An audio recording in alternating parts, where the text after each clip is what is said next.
All right, hey everybody, Jason here, Samco Workshop. Today what we're going to be doing is talking about the things that bother me about this 2022 TRD off-road Tacoma here. I love this truck. This truck's amazing. It's been one of the best trucks I've ever owned. I've had it now for 18 months. We are getting close to 50,000 miles on it, and I got a bunch of clips and a bunch of videos that I shot today while I was out in the woods that where I pulled over and talked about things. So that's what we're gonna cover today. I'm gonna show you all of those and show you the few things I don't like about it after 18 months and 50,000 miles of living with it. Like I said, incredible truck. Okay, most of my videos on this truck are about how great it is, but there are a few things that I wish were different. I wish Toyota would have addressed better, especially being in the third gen and this thing being, 20 years old as far as the Tacomas go, and that kind of, that design and what they've done with it. Now we got the, the next gen coming out right now, the 4th gen Tacoma coming. You would have expected, some of these things to have been addressed earlier. This truck is, like I said, it's been out since 2016. We're 2023 right now. I mean, there was plenty of time to fix some of these little things. But anyway, overall, one of the best trucks I've ever owned. I straight up love it, and I will own it for a long time, and I will put a bunch of miles on it, and I'm very happy. Toyota kills it with the off-road technology, with the brake locking differentials, how they do that. That's different than a rear locker and rear locking. That's where the computer senses wheel slippage and applies brakes to that wheel and puts the power to the wheel that isn't slipping to give it traction. They do so many fantastic things that are great, but there's also in that four-wheel drive system some stuff that really bothers me that they could do a lot better. So we're going to cover that kind of stuff in this video, but overall, just know that I love this. I'm not complaining about this truck, but these are some nitpicky things that do get on my nerves sometimes dealing with it. Like I said, this far in, Toyota definitely could have made a lot better, and I hope they do with the next generation. It just got announced and they're going to be coming out with. So, all right, sit back and watch and see what you think. Thanks. All right, one more little thing that bugs me in here. We're coming out, I'm doing this video in different parts here, but you can notice my gas mileage right there, okay? I have not changed that in I haven't set that or messed with it in probably 10 or 15,000 miles. So that's 10 or 15,000 miles worth of highway. Keep in mind, I'm in rural Georgia here. There's nothing out here. It's rural Georgia. And so everything here is a minimum of 55 miles an hour speed limit. And then you got the highways where we're doing 75 and 80 kind of thing. But for the most part, that gas mileage is pretty dismal. Now, I do spend a lot of time in the woods and a lot of time in four-wheel drive. But still, that is my 10 to 15,000 mile average gas mileage. That's pretty disheartening. It's kind of disappointing when you think about it. I don't have a lift on this truck. I'm not running 33s. I am running a 1 inch taller than stock and 1/2 inch wider than stock tire on this, and we're getting that kind of gas mileage. That's pretty disappointing when I watch these videos and all these guys talk, before I bought it, and they're talking about how, well, I got a 2 inch lift in the rear and a 3 inch lift in the front, and I'm running 33s and I'm still getting 19 miles a gallon. Maybe if you're driving 40 miles an hour and 35 miles an hour everywhere you go, maybe you can get that. But in reality, 16.1 on the stock computer over the last 10 or 15,000 miles. Yes, I do hunt a lot, so I spend a lot of time in the woods, but take that for what it's worth. Take it with a grain of salt, but understand that's the reality of it. I knew it wasn't good gas mileage going in. None of these mid-sized trucks are. I don't care who makes it. Don't let them fool you. None of them are good. But it's just one of those kind of deals. So, something to think about. All right, now here's another thing that's pretty annoying. You can see I'm in four-wheel drive. I'm in four-wheel right there. Okay, that's what that icon is saying, is I'm in four-wheel. Now, if I go up here and I hit my locker button to just turn on my locker, it just beeps at me. Okay, won't do nothing, because I'm not in 4 low. I got to go into 4 low to use my rear locker. That's stupid. Another thing, MTS. If I want to use any of my modes, hit MTS, tells me I have to shift into 4 low to do it in order to get it to go. That's pretty annoying stuff how they do that. It upsets me. I mean, what if I'm just driving a road like this and I wanted to go ahead and just kick in my locker for some of the washouts, just be able to touch the locker to give me that extra traction? I don't have that luxury. I have to actually stop, shift into 4 low, which 4 low, the locker only works under 3 miles per hour. And so that's annoying. But even crawl control, I have all of these modes that I could access. But in order to do it, to get to them, I have to first go into neutral. Then I have to push this in and go to 4 low. Okay, now I'm in 4 low. Okay, put it back in drive. Now I'm in 4 low here. Now I can hit my modes and I can choose right there. It tells me if I turn this knob, when I turn it, it tells me what mode I want to go into. But I have to be in 4 low to do this. I mean, why can't I use, I mean, why would I ever want to use mud and sand and have to be in 4 low if I'm just zipping through mud and sand, like what we're dealing with right out here? I don't want to be in 4 low to do that. I want to be in, you know, or loose rock. I don't want to have to be in 4 low to have to use those modes. That upsets me. Same with crawl control. I have to be in 4 low. So you got to be in 4 low and even a locker. Okay, so we're set. Let's put in a locker. I just hit that locker button. Okay, we're locked in now. Okay, that is weird. That never happens. Usually I got to rock back and forth a bunch of times to get my locker to actually kick in. But it's upsetting that, you know, you got to be under 3 miles an hour to get the locker to set to kick in. So even if I turn it off right here and it's off, okay, and if I'm going, trying to hold this steady on a bumpy road, okay, here at this speed, we hit that locker, it beeps at me. Won't let me do it. Why? Because I'm going too fast. I have to slow down below 3 to hit the locker, to get the locker to engage. And see it blinking? See how it's not engaging? Whether I turn the wheels, there we go, now we got it. But you got to do some back and forth rocking, reverse to forward. You got to wiggle around to get the locker to engage. Very upsetting. Where other companies that have lockers, you touch the button, thing engages. It's that simple. Toyota is very finicky with their lockers. To turn it off, okay, and we're off, okay, and we're good. And if we put it back on, locker back on, see it blinking at me? If I was stuck in a hole, I'm just going to sit here and it's going to be a problem. Okay, and then if I go, see, it's still not engaging. Still not engaging. And I'm you know, like I said, if I was stuck, I'd be in a world of hurt. I'm still not engaging that locker. Look how far forward we're going.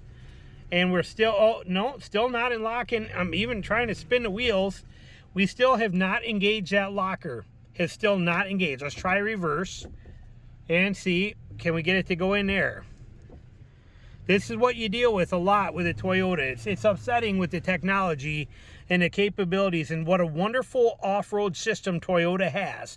And their amazing brake lock differential, brake differential lock, computer controlled they have, all this stuff. And I can't, look at this. Oh, finally, we got the locker to kick in.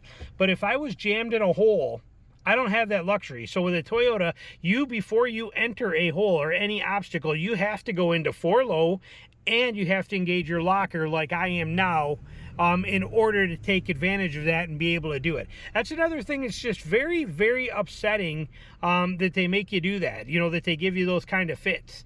It shouldn't be that way. So many other companies like Ford and stuff like that, their lockers are spot on, instantaneous. You know, we're in a washed out road that's just been drained out with rain. This is like almost mud here. And if I wanted that locker, like I said, if I was going right here and all of a sudden I got stuck and wanted to put that on, odds are it would not engage for me. That's very upsetting. All right, another thing that drives me nuts is how low this exhaust hangs.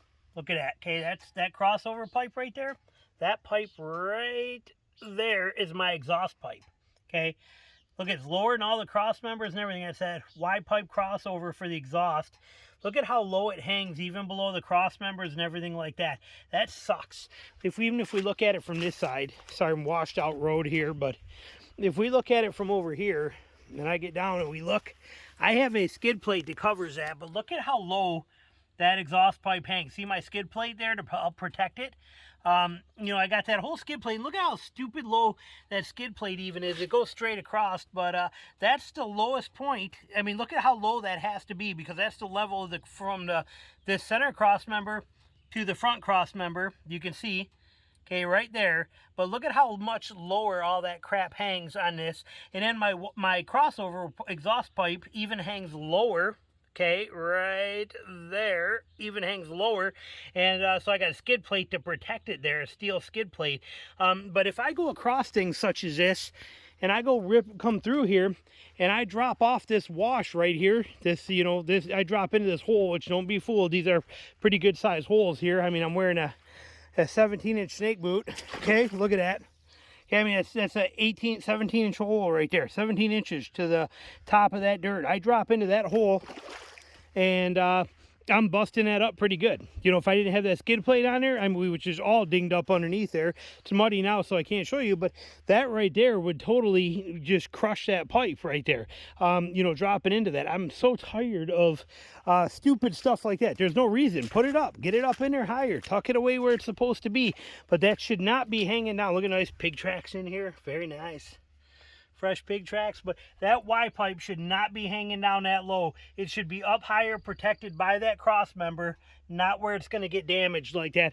That bugs me, because if you crush that, they already put a little flat spot in it to help give it a little more little clearance. But if I were to squeeze that, the truck dies. Engine stops, the truck dies. It cannot breathe. It can't, if it can't exhaust, you can't let the gases out, then it can't breathe, and it'll just shut right down. And I am dead in the water, unfixable, dead in the water right there. I don't want to deal with that. And like I said, all it takes is something like this. If I were straddling this washout, these are my tracks from earlier, but you can see how my tracks, I straddled it this way. Had I straddled it through that wash in this one and hit here, right there, that pipe would have been just toast if I didn't have that skid plate on there. And when I hunt other states where we got rocks and things like that, conk, scuff, ding, crank, you hear it all on that under there. So that just drives me nuts that they can't, you know, such a capable vehicle, and they can't get that crap. They can't fix that crap.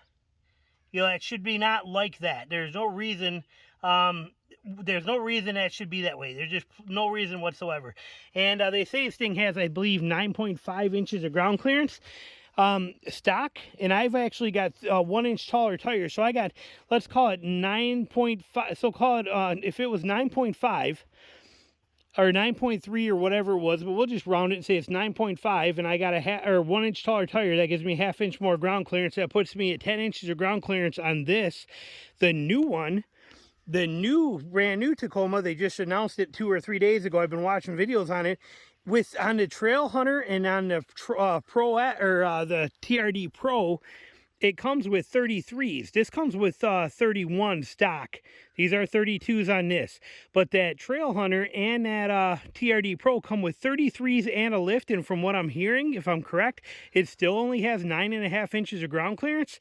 There's a problem with that. That's a big step in the wrong direction if this model is at 10 inches by just changing the tires out, and it's not a lifted TRD Pro or the lifted Trail Hunter version. Like I said, Toyota's kind of messing up here a little bit, and you know, driving me nuts. The paint, I straight up hate the paint. The paint is the worst paint I've ever seen, ever. I cannot stand the paint. It drives me crazy.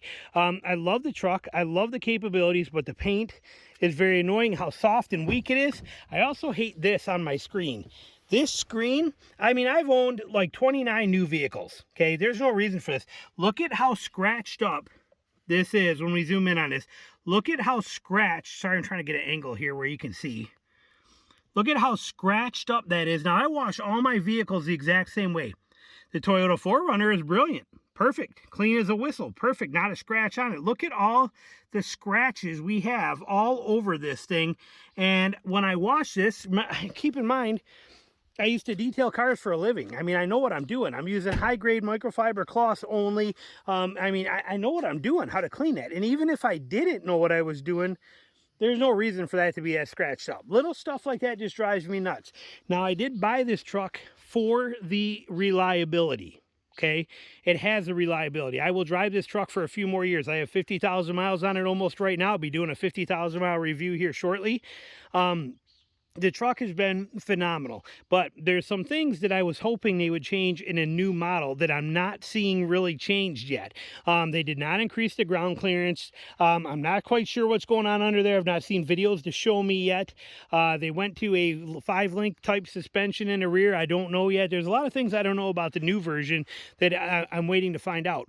But this one, the The reliability, amazing. The capabilities of it off-road, amazing.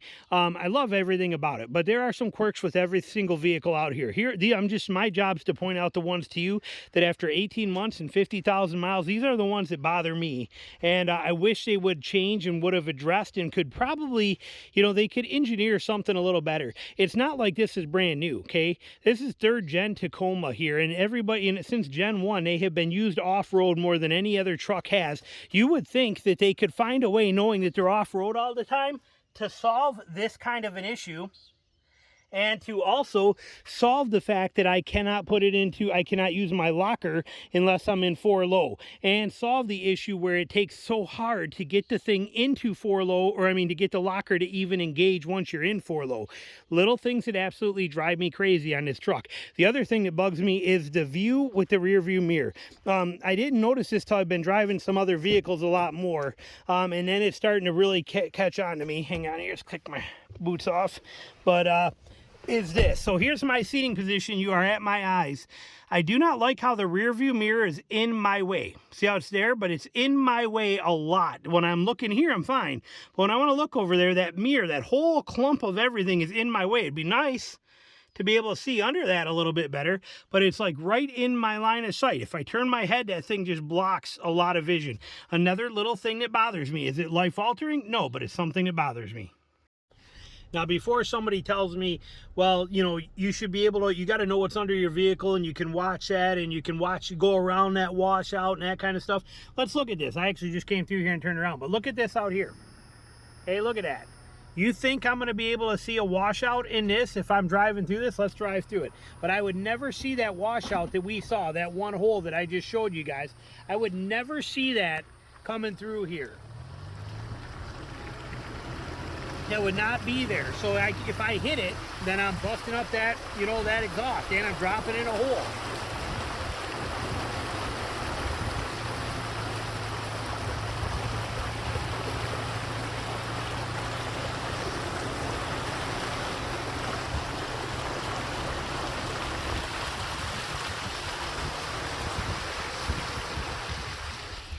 Now, was that hard to get through? No, not even a little bit. Wasn't hard at all. But the key is that if that hole was in there and I didn't see it because it was washed out under there, I'd hit that, and now I'm busting up that Y pipe. That's the stuff that I'm talking about. That should have been better protected from the factory. Hey guys, Samco Workshop, Jason Samkoviak here. Today we're talking about the things I dislike about my Tacoma, and there's not a lot of them. I love this truck. Actually, I think we're starting to get rained on here. I just coming out of the woods from hunting. But there are a few things on it that I do not like, that do upset me, that I'm going to show you in here. But I do love it. It is an incredible truck. It's got a lot of reliability. It's got a lot of off-road capability. There's not much I don't like about this, but a few things. And after 18 months and 50,000 miles of ownership, it's my job to make sure you know what those are. So we're going to talk about this truck today and cover what we do not like, okay? I mean, I've done a lot of videos about what I love, but what I do not like. The other thing that bothers me is that the standard safety stuff is not standard, okay? Blind spot monitoring I do not have. Every single vehicle, but they offer it. Every vehicle should offer that kind of stuff in there, and it does not. And it's a shame that they want to charge you extra money for safety packages that save people. Same with backup sensors. I have a camera, but I have 0 sensors back here, okay, on this TRD off-road. I have no sensors, okay? If somebody walks behind me, I get no beep, no nothing. Does that bother me tremendously? No, but it is something that, you know what, that saves people's lives in parking lots. And for the fact that they want to charge you extra for you to have that, that should not be the case. That really bums me out. The other one is that my key fob will not lock the tailgate. I had to install that myself. So I had to take this thing and take it all apart, install that thing in there, reroute the wires all the way up to the wiring harness up there, and go through all that, spend 180 bucks or whatever it was to actually get that, so that when I hit my key fob and I take out my key fob, wherever it is here, hang on, it's on the dangler right there. Always carry it on dangler when I'm hunting so I don't lose it. But when I lock this, okay, to get that to lock this with that without having to use a key, I had to install that. They don't offer it as a feature on there. It's pretty upsetting. It's just very, very annoying. I like the drop down tailgate.